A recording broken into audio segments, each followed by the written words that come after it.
When will it end, right? When will this be over with? Nintendo censors scene of enemy Goombas catcalling female party member from Paper Mario, the Thousand Year Door remake. That's right, that's getting a remake for the Switch. Nice 4K upgrade, real cool. But as usual, we can't just do that. We gotta go in there and we gotta flip a wibby things. We gotta make sure that it's made for buttered audiences, you know, very important, right? Well, we'll get into it right here. What are the changes they made anyway? So here they are. In the original 2004 GameCube release of the Thousand Year Door, upon crossing paths with the enemy trio of Goombas, each of its members proceed to catcall Goombella, your companion in the story. She's the pink Goomba. To which she ultimately responds by telling them to kick rocks.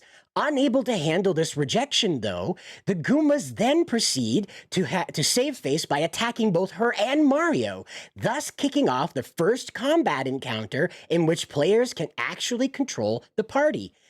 Again, it's why change this? This is the first encounter. You would just want to have it a nice little cute thing to get people comfortable with the controls of combat. It doesn't need to have this overarching political message or an anti-political message even. It's A, a children's game, and B, they're Goombas. They're little walking angry mushrooms. Come on. So I took the liberty of recording the lines that were. I did my own voice acting. You may not like it. Whatever. It's okay. I don't do a good Goombella. You'll have to forgive me. I don't do a good Goombella. But this is what the original script was for the game back in 2004 when it came out. Hey man, what's up? Who's the hottie you got there with you? What's up, baby? Why don't you hang with us for a while? We play real nice. Man, what's a fine-looking Goomba doing with a tubby mustache, man, like that? Oh, it is like so sweet that you guys think I'm cute. Seriously, like guys like you make me feel like totally barfing. Now get out of our way. Ouch, that was cold. What, you think you're too good for us? Come off it, sister. Nobody thinks us like that. Nobody. Let's get 'em. Now that's cute. That's cute. I don't see a problem with that. I laughed when I played the game and that happened. I laughed. I thought that was legitimately hilarious that these gang of Goomba boys got shot down by the smarty pants academic professorial Goombella. Like she's the smarty pants character, you know? She's not just some companion you can throw around. She's actually contributing to the story and helps fill in the gaps in the world building and lore. It's an interesting character, and it's funny to see her like repudiate these characters they're meant to be scum. You know, they're meant to be bad guys. They're a gang controlling the sewers underneath the town you're exploring. It's it's pretty silly. But again, Nintendo had to change this because somebody somewhere had their feelings hurt, so here we go. However, as seen in a preview of the title provided by CG Magazine, the upcoming 2024 Switch remake sees this scene play out in a much different fashion. Therein, rather than leaping to blows due to being rejected by Goombella, the enemy trio instead take issue with Mario and company's trespassing on their underground turf. Now again, I recorded the lines for this, so listen to the new lines as recorded by me. Again, I don't do a good Goombella. You'll have to forgive me. Hey man, what's up? You think it's cool to just waltz into our underground? Typical, you surface snobs are so stuck up. Ooh, I get to see the sun. I like to breathe clean air. Ugh. Huh, yeah, come over here, scruffy mustache man. We're gonna teach you some proper manners. Leave him alone! Can't two academics and a world-famous hero wander the sewers of a port town in peace? If this is your usual greeting to visitors, then you must have learned it down here, because it stinks! Ouch, that was cold. What, you too good for a fight? If you ain't looking to tussle, then stay out of the sewer. Nobody doesn't start a fight with us. Nobody! Let's get 'em! That's the punchline, okay? That's the punchline. Nobody doesn't start a fight with us. Nobody. Let's get 'em. That's the punchline. Nobody doesn't start a fight with us. I get it. You got to have the fight in order to introduce players into the mechanics of combat, and you know, it's got to happen somewhere. But it just doesn't feel charming anymore. It's just kind of like I don't know. It feels like an episode of like Rick and Morty where they're trying to rip off the Jets and the Sharks, you know? It just doesn't feel germane to the game anymore. But that's because I knew what it was before, I guess, and new players probably won't even notice this.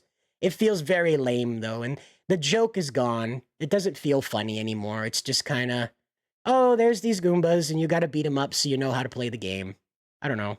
It made Goombella seem more independent too. Like they rant and rave about these women characters not being independent from the male characters, and how women are so wrapped around the activities of men. And then you had Goombella, the pink little mushroom Goomba girl, going around on Mario's side, by the way, an ally of Mario's, telling off this gang of ne'er-do-wells, these characters she wouldn't sully herself by hanging around with, to get lost. I don't know. I think seeing a good Goomba telling bad Goombas who are doing bad things to go away is good. But apparently, that's just too much for Nintendo. And in fact, it's too much to explain. As of this writing, Nintendo has not yet offered any public comment as to the reasons behind their censoring of their Paper Mario The Thousand Year Door remake. That comes out on May 23rd. That's right, this month. May 23rd, that's when that comes out. And they haven't bothered to explain this. Now, I know it's not that big of a deal when it comes down to the function of the game, the playing of the game, anything like that. But it's one of these teeny tiny little things that they waste people's time with. Someone in the studio, someone along the line of development had to take the time and go back through and either rewrite that dialogue or copy and paste it in. Now, it doesn't seem like a lot, right?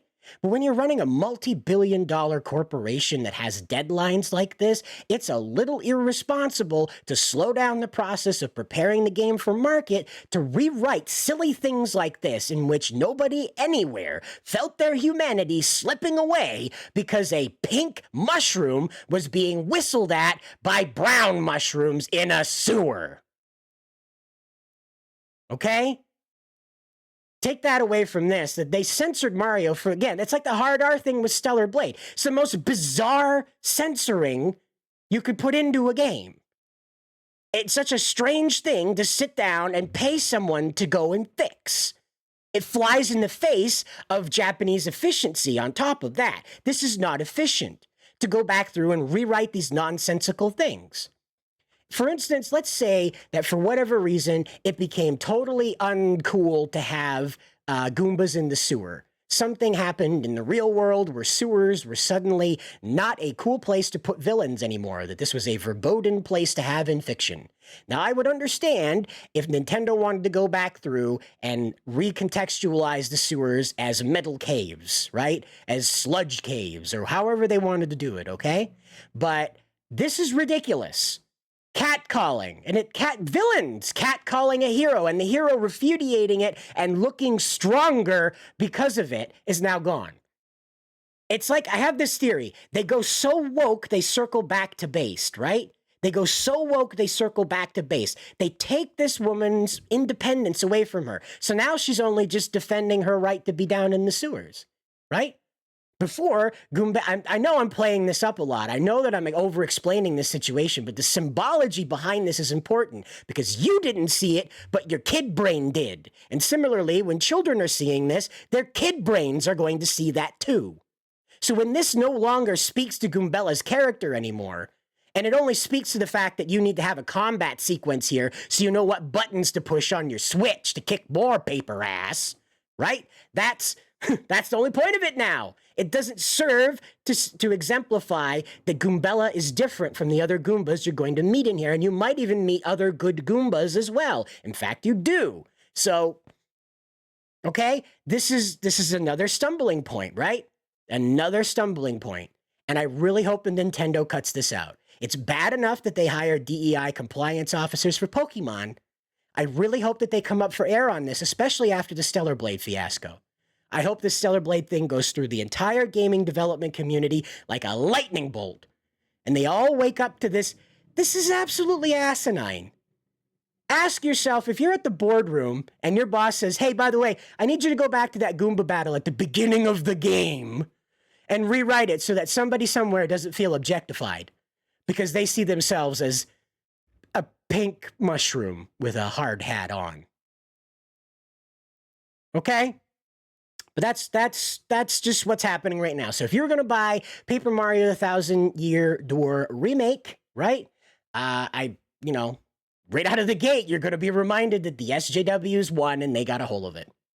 Okay?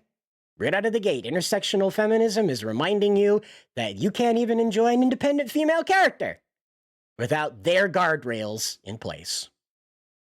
But as always, I'll see you in the next video, and good luck out there.